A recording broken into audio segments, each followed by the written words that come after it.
देख लीजिए आप लोग प्रश्नावली 2.2 बहुपद कक्षा 10 का जो किताब का क्वेश्चन है उसी से संबंधित दूसरा क्वेश्चन बनाए गए हैं और इनसे क्वेश्चन आपका जो एग्जाम में आते हैं।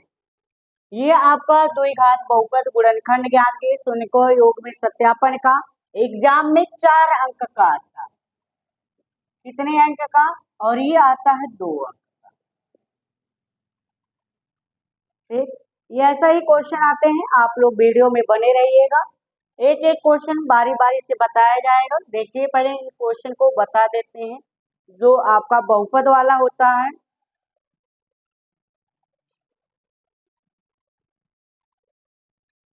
तो यहाँ से इन क्वेश्चन को मिटा रहे हैं, इसके बाद इसी क्वेश्चन को बताएंगे। आप लोग देख लीजिए, नोट कर लीजिए।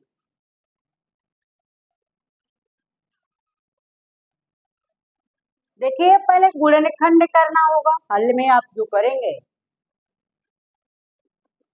हल करने जा रहे हैं क्वेश्चन नंबर ये कह रहे द्विघात बहुपद का गुणनखंड की। गुणनखंड करने का जो नियम होता है इस 7 का 4 में गुणा करें तो 7 चौक कितना होगा? 28 और 28 के सभी अपवर्तक लिखना है। 1 का 28 के साथ, 2 का 14 के साथ, 3 का कटे आएगा नहीं, 4 सत्ते 28, अन्य किसी के पहाड़े में नहीं आएगा। ये दूसरा हो जाएगा, 14 दूना हो जाएगा 7 चौक 28 होगा, ये दूसरे का व्युत्क्रम। तो अब इसमें से आपको घटा के लाना है, किसको घटा कर लाया जा सकता है ये हमेशा आपको लिखना रहेगा, याद रखिएगा। ऐसे लिखेंगे तो आपका दिमाग में कंफ्यूजन नहीं रहेगा। तो बताइए यहाँ से 4x² plus 14 minus 2x minus 4x² plus 14x minus 2x minus 7। यहाँ प्लस चिन्ह है तो चिन्ह कोई परिवर्तन नहीं होगा। 2 2 का आपको जोड़ा बना। 4 और 14 का मैसे बताइए। तो 4 और 14 का मैसे नहीं आता तो 4 को 2 गुणे 2 और 14 को 2 गुणे 7 लिखा जाएगा। मिला क्या आपको? 2 मिला। जब 2 मिला है तो आप 2 बाहर करेंगे और x हमेशा बाहर 1 लिया जाता है। तो बताइए 2 कितना बचा? यहाँ 2 बचा है और x लिखेंगे। 14 में 2 बार हो गया तो 7 बचा है, 7 लिखा जाए। यहाँ 2 और 7 में कोई कॉमन नहीं है, जैसे 2 एक कम 2, 7 एक कम 7, यहाँ से समझिए तो कितना मिलेगा? 1 मिलेगा। ये नहीं, अब यहाँ से देखकर भी आप लिख सकते हैं।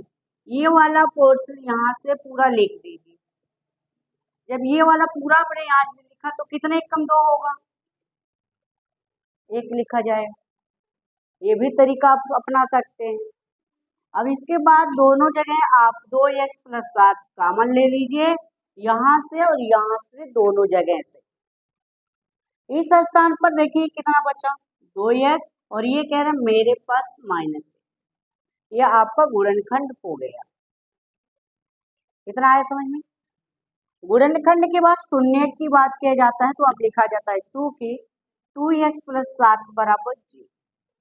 ध्यान से देखिए, ये प्लस से उधर जाएगा माइनस हो जाएगा, -7 होगा। ये 2x, ये 2 का गुणा उधर जाएगा, भाग होगा ना, -7/2 हो गया। दूसरा इसका शून्य जो है आपका 2x माइनस 1 वाला, ये आपका पंचांतर करेंगे, माइनस उधर जाएगा प्लस हो जाएगा 2x। x बराबर 1/, शून्यकों का योग निकालें। शून्यकों का योग, शून्यकों का योग जो होता है यहाँ से डायरेक्ट सत्यापन की बात करता है तो योग करना पड़ेगा आपको। योग करिए, -7/2 प्लस 1/2। हर जब समान होता है तो अंश को केवल जोड़ा जाता है।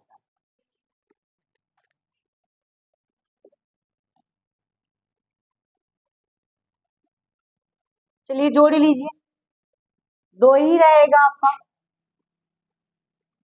ऊपर कितना है? -7 है और यहाँ +1 है। देखिए प्लस माइनस हमेशा घटता है, प्लस माइनस हमेशा घटता है और बड़े का चिन्ह लगता है। तो 7 में से 1 घटाएंगे 6 और यहाँ 7 में से घटा ली, कितना आएगा -6/2 कैंसिल कर दीजिए तो डायरेक्ट आपका 3 हो जाएगा, -3 हो गया। गुणनफल की बात करते हैं, गुणनफल कर लीजिए, -7/2 गुणे 1/2, यही गुणा करेंगे ना तो -2 दूना 4 और 7 से कम 7 -7/4 हो गया। ये आपका शून्यकों का हो गया योग और गुणनफल। अब हम गुणांकों से समझेंगे तो 4x² प्लस 12x माइनस 7 का ax² plus bx plus c से तुलना करें,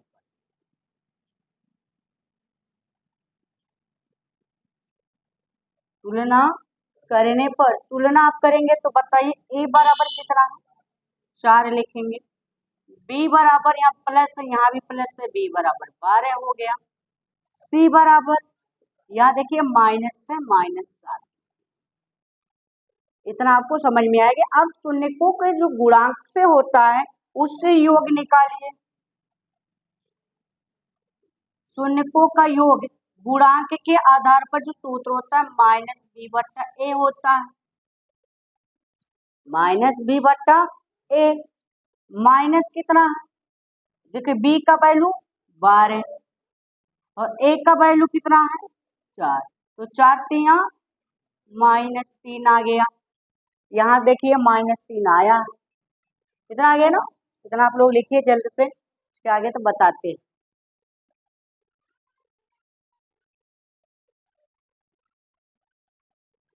देख लीजिए यहाँ से शून्यकों का योग आपका हो गया। अब यहाँ से गुणनफल निकालेंगे हम लोग,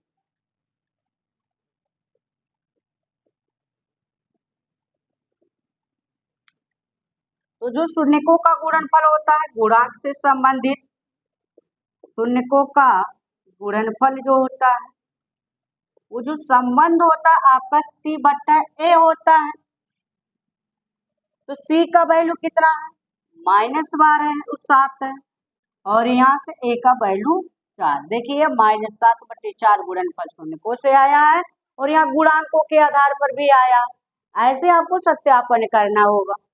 क्वेश्चन नंबर देख लीजिए, ये जो बताया गया 5x² -12x -9 वाला, इस क्वेश्चन को भी हल कर दे रहे हैं, हिंट में आपको बता रहे हैं, आप बाकी आप करिएगा। 12x -9 करिएगा इस क्वेश्चन को, कितना लिख चुके हैं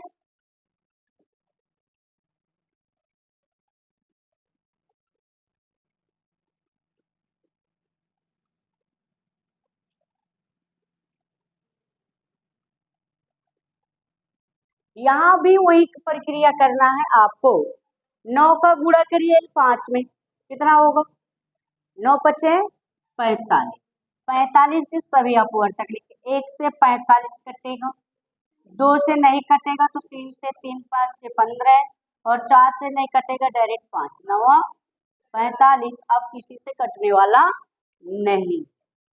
तो बताइए आपको इसमें से किस में से घटाकर लाया जा सकता, हमें 12 लाना,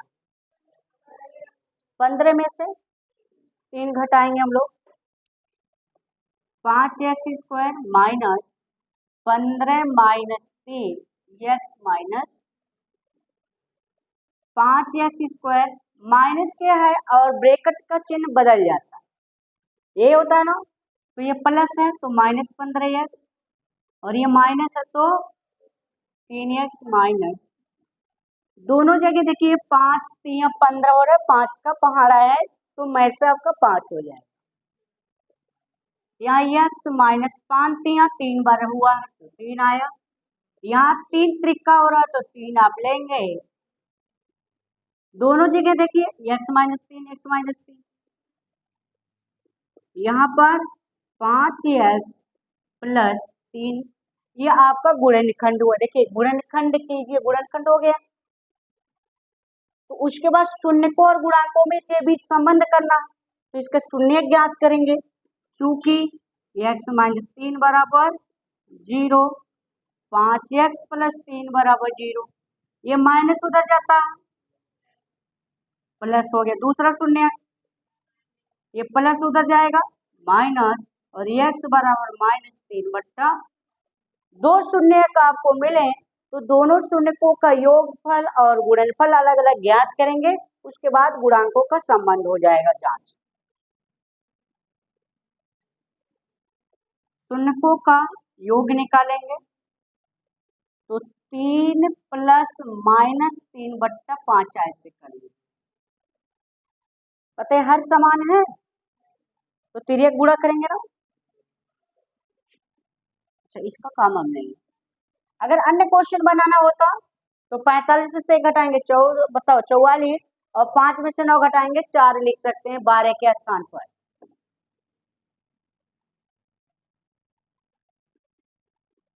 तो आपका लैसे कितना हो गया 5, तो 5 एकम 5, तो 5 तिया ऊपर 15 हो जाएगा, और माइनस प्लस माइनस 3 हो जाएगा, यही ना। 12 15 में से 3 घटाएंगे हम लोग 12/5। गुणनफल बताइए, शून्यकों का ही गुणनफल है 3 गुणे माइनस 3/5, ये होता है। तो अंश का अंश में हर का, तो 3 त्रिका और 5 एकम माइनस 9/। चलिए अब हमें गुणांक लिखना है, दो घात बहुपद 5x² माइनस 12x माइनस 9 का ax² plus bx plus c से तुलना करेंगे। यानी आपका इसे जो बहुपद है इसका इससे कंपेयर कर लीजिए। तो आपका a के बराबर क्या आएगा, a के प्लेस पर 5 हो गया, b का यहाँ प्लस है, ये माइनस है, माइनस 12, c का माइनस 9। कितना आ रहा है आप सबको, लिखा जाएगा शून्यकों का योग। शून्यकों का योग का जो सूत्र होता है वो माइनस b/a। चलिए रखा जाए माइनस b का माइनस 12 और a 5, माइनस माइनस प्लस 12/, देखिए योग आया ना।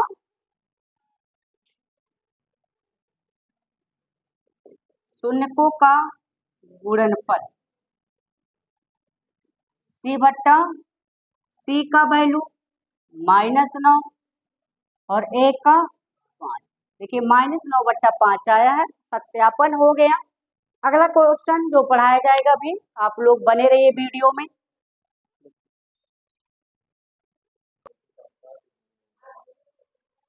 यहाँ देख लीजिए क्वेश्चन नंबर 2 जो बताया गया था, द्विघात बहुपद ज्ञात कीजिए जिसके शून्यकों का योग और गुणनफल क्रम से -3, 1/2 ऐसा क्वेश्चन पूछता है।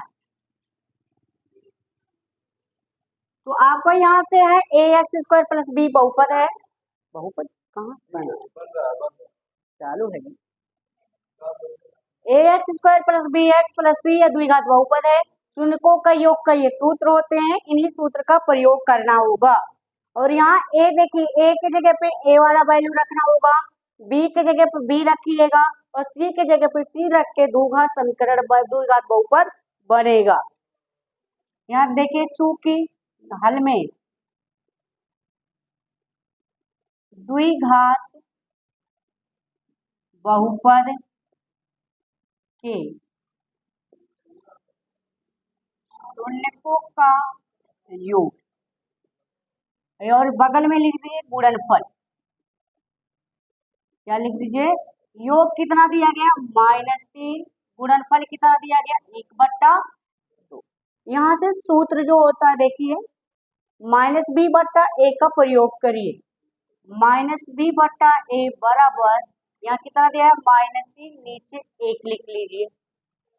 गुणनफल का सूत्र देखिए C/A होता है, तो आप C/A लिख के 1/2 लिख लीजिए। कंपेयर कीजिए दोनों से, क्या आपका A का वैल्यू सेम है? A का यहाँ और ये यहाँ सेम आना चाहिए। यहाँ पर कितना है और यहाँ पर, तो इस A और जो 1 है इसको हमको क्या बनाना है 2, तो कितने का गुणा कर दिया जाए ऊपर नीचे बताइए। 3/2 1 है ना, तो 2 का अंश में गुणा कर दे, कोई परिवर्तन नहीं होगा। तो 2 1 कम 2, 2 3 6, माइनस कितना हो गया -B/A। और यहाँ से देखिए समीकरण 1 मान लीजिए, इसको समीकरण आया समझ में। समीकरण 1 और 2 से देखिए A का वैल्यू, सूत्र को एक बार पुनः देख लीजिए ध्यान से। ax² + bx + c में शून्यकों का योग का सूत्र होता है -B/A और शून्यकों का गुणनफल होता है C/A होता है। तो A दोनों जगह सेम होना चाहिए, तो A दोनों जगह सेम नहीं था तो सेम बनाइए, आप सेम करिए। हाँ, यहाँ लेसन ले लीजिए, 2 का 1 का लेसन 2 होगा, तो 2 का यहाँ ऊपर नीचे गुणा किया गया। समीकरण 1 और 2 से A का मान बताइए कितना हो गया 2, यहाँ भी 2 हो गया। B का देखिए -B -6, तो माइनस वैल्यू हमें नहीं लिखना है, तो हम एक प्लस वाला लिखेंगे। देखिए -6 लिखेंगे तो माइनस माइनस हटकर +6 हो जाएगा। आगे समझ में। और C बराबर कितना है, C देखिए 1 है, C का वैल्यू 1 और नीचे लिखिएगा आता है द्विघात बहुपद, ऐसा लिख लिए, या तो डायरेक्ट द्विघात बहुपद का व्यापक सूत्र जो होता है ax² + bx + c, ऐसे लिख के और नीचे आप तुरंत क्या रखिए वैल्यू रख दीजिए। इसको आप रखिए a का जगह पे 2, x², b के जगह पे 6 है तो +6x और c का +1 हो जाएगा। ये हो गया आपका उत्तर। वीडियो कैसा लगा कमेंट में आप लोग जरूर बताएं, लाइक सब्सक्राइब करके जाएगा। धन्यवाद।